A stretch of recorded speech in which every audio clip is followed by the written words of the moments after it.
Guys, nakahuli na naman tayo. Ito yung undak-undak tawag sa amin. Ito yung ginamit kong pain. Pino lang siya.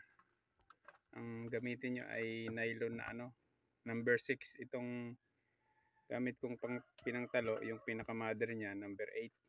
So para hindi takot yung isda. So yan. Ito yung huli natin. Buhos muna natin.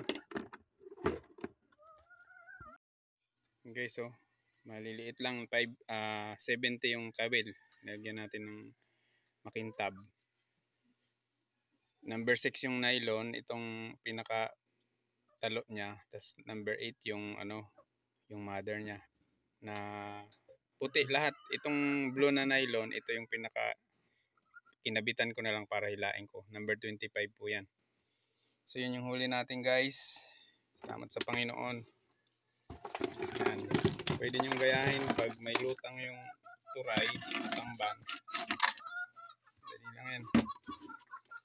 Ito pa yung panghuli ko ng pusita. Masama pa. Ayan. Nakarami din. Isang oras. Meron din kumain na ito maliit na tulingan. Tapos itong lapis tawag sa amin ito eh. Bigat siyang hilain. Yan. Yung mga tulingan din. Meron ding buraw. Yan buraw. Ito, ang tawag sa amin ito is tamban, sa iba tawilis or turay sa amin. Ayan. Sabitan na. Yan. Huli rin tayo. Makaulam na rin.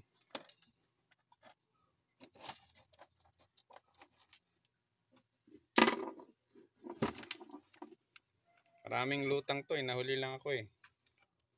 Ayan Yan. Salamat sa Panginoon. Sarap ng ulam pag fresh. Dito muna tayo, guys. Ayan, luto na iba. Ay, ginahin ko na